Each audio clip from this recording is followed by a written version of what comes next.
दोस्तों नमस्कार। स्वागत है आपका। महादेव। आइए आज हम बात करते हैं दैत्य गुरु शुक्राचार्य के बारे में।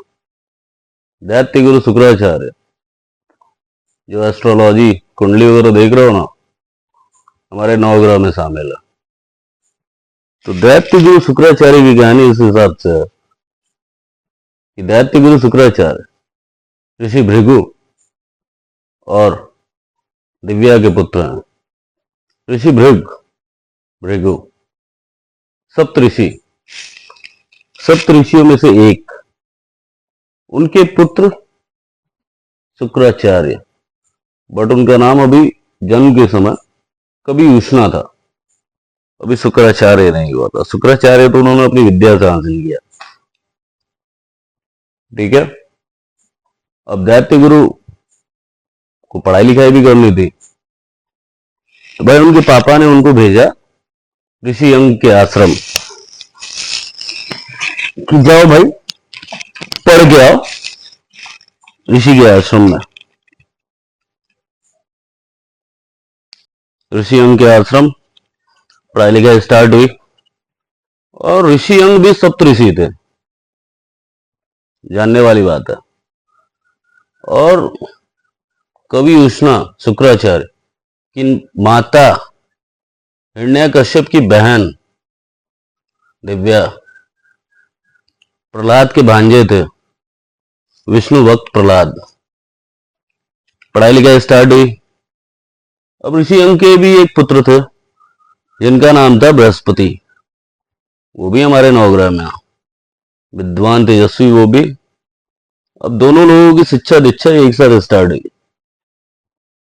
पर शुक्राचार्य कुछ ज्यादा ही चतुर चालाक विद्वान, जो भी समझो आप, हर बात में 4 कदम आगे। ऋषि अंग को ये बात खटक गई, बोले यार सही नहीं है मेरा बेटा। और ये तो उन्होंने क्या किया, अपने बेटे को अलग से पढ़ाना स्टार्ट किया, लाइक ट्यूशन। शुक्राचार्य भी अपना पढ़ रहे थे, लिख रहे थे। फिर धीरे धीरे शुक्राचार्य को ये भेदभाव समझ में आना स्टार्ट हुआ, क्योंकि जब भी पढ़ने लिखने का समय होता था तो ऋषि अंग शुक्राचार्य को किसी दिनचर्या के काम में लगा देते कि जा भाई कपड़े धुल ले, बर्तन धुल ले, खाना बना ले, पानी भर ले। धीरे धीरे उनको ये बात समझ में आई कि भाई ये तो कर रहे हैं पक्षपात। उन्होंने आश्रम छोड़ा, आशीर्वाद लिया, बोला टाटा बाय बाय, चलता हूं मैं, हो गया। अब पहुंचे उष्णा गौतम ऋषि के आश्रम।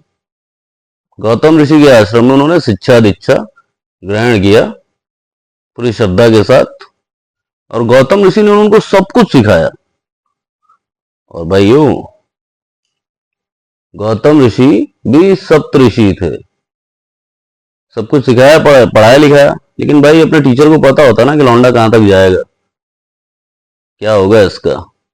उनको आइडिया था। उन्होंने बोला शुक्राचार्य को कि भाई देख, मैंने तुझे जितना पढ़ाया वो मेरा हद है, लेकिन जो तेरी हद है वो बहुत ऊपर है, अपार है। तो अब एक बढ़िया टीचर ढूंढ अपने लिए। और दुनिया का सबसे अच्छा टीचर कौन? कौन बोले? शिव। उनकी उनकी आराधना कर भाई तू, भोलेनाथ। शुक्राचार्य भोलेनाथ की आराधना में जुट गए। कठोर तपस्या, बहुत कठोर तपस्या की उन्होंने। बहुत कठोर तपस्या के बाद भोलेनाथ आए, कहा कि भाई हमारे भोले बोले हैं ना। बोले आए, बोले बोल भाई, बच्चा क्या चाहिए, क्यों इतनी मेहनत कर रहा है, तो बताए। कि बोले बाबा आपसे सीखना है, आपसे पढ़ना है, आपसे कुछ विद्या पानी है, आप मेरे गुरु बन जाओ। बोले चल अच्छा है, कोई बात नहीं, कौन सी विद्या सीखनी है तेरे को? बोले मृत संजीवनी। मृत संजीवनी क्या? मरी हुई चीजों को, मरी हुई लोगों को वापस जिंदा कर देना। भोलेनाथ ने बोला चलो ठीक है, दिया। शुक्राचार्य खुश। अब शुक्राचार्य निकले। क्या कहते हैं, पढ़ने लिखने के बाद निकलते हैं ना अपन, कहीं कोई पोस्ट मिल जाए, कुछ काम के हो जाए, कुछ नाम हो दाम हो, तो निकले शुक्राचार्य इस पोस्ट की तलाश में। तो भाई देवताओं की नियुक्ति हो रही थी, जैसे आईएएस पीसीएस डीएम की नियुक्ति होती है ना, देवताओं की नियुक्ति हो रही थी। जैसे कि कोई देवताओं का गुरु, कोई अग्निदेव, कोई जल देव, कोई वायु देव, सबको अपनी अपनी पदवी मिल गई। शुक्राचार्य थोड़ा भगवान की तपस्या में लीन थे तो लेट हो गया, बट उनको चाहिए था देवताओं का गुरु बनना था उनको। लेकिन देवताओं के गुरु बन गए बृहस्पति।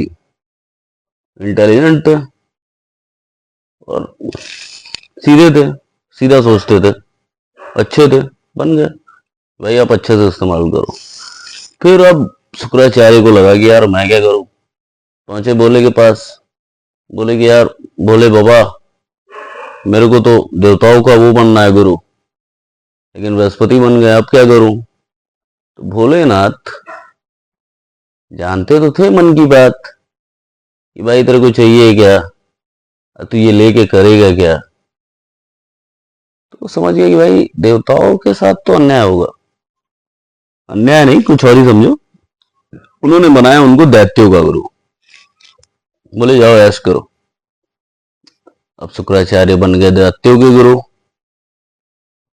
अब करना था उनको कमाल, कि भाई इतना पढ़े लिखे थे, तपस्या की थी, इतने शक्तियां आशीर्वाद प्राप्त किए थे, जो आजकल चल रहा है ना, परमाणु, एटम, जो भी हो।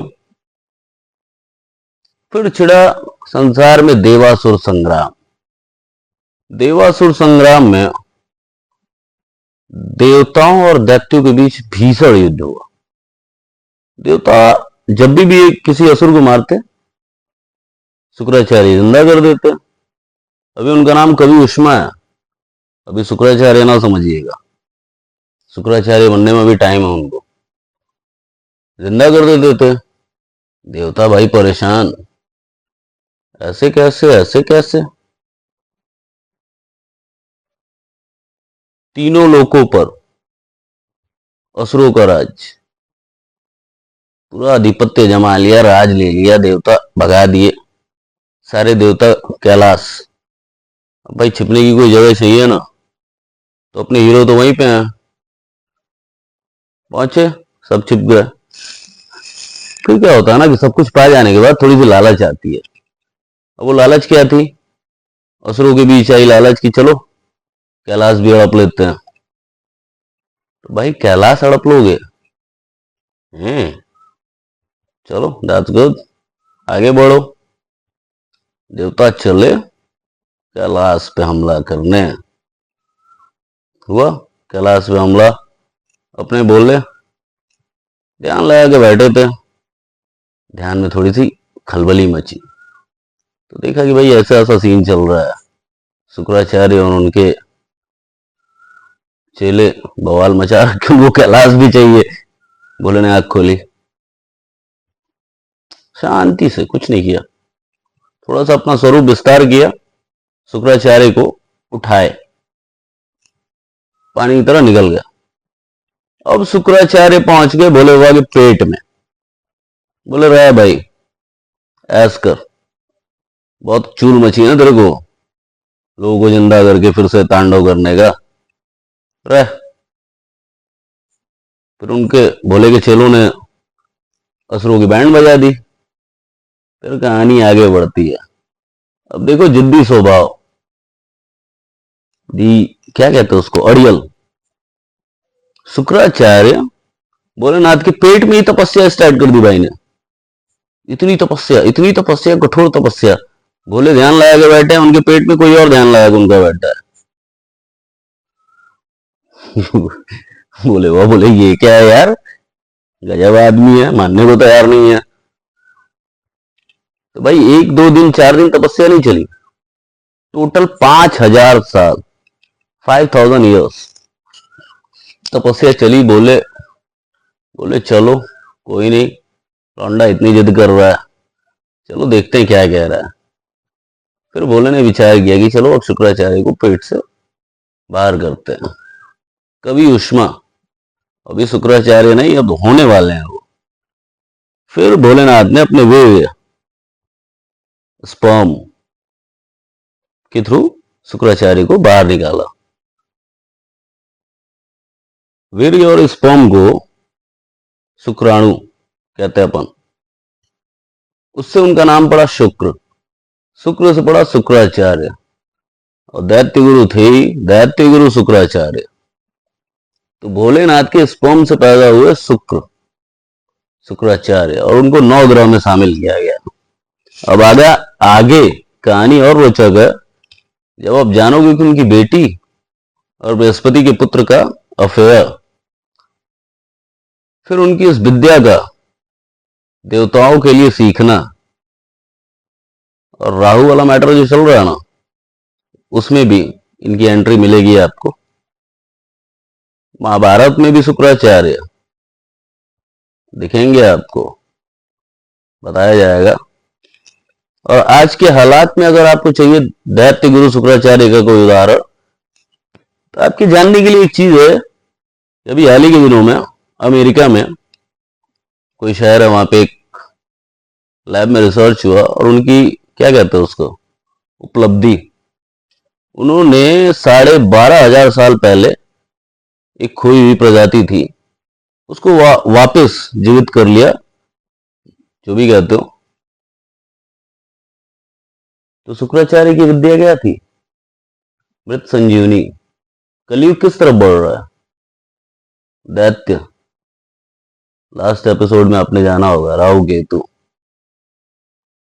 ताकत धीरे धीरे दैत्यो, हम लोग आज जो है ना, ये सब दैत्य हैं, दैत्यों के पास आ रही है। तो भाई दैत्य गुरु शुक्राचार्य कलयुग में सोच लो क्या क्या दे सकते हैं। आपके अपनों को वापस जीवित कर सकते हैं, और हमारा खेल धरती का उसी के तरफ बढ़ रहा है। तो चलिए अभी के लिए हर हर महादेव, मिलते हैं और रोचक जानकारियों के साथ। सहयोग बनाए रखिए। महादेव।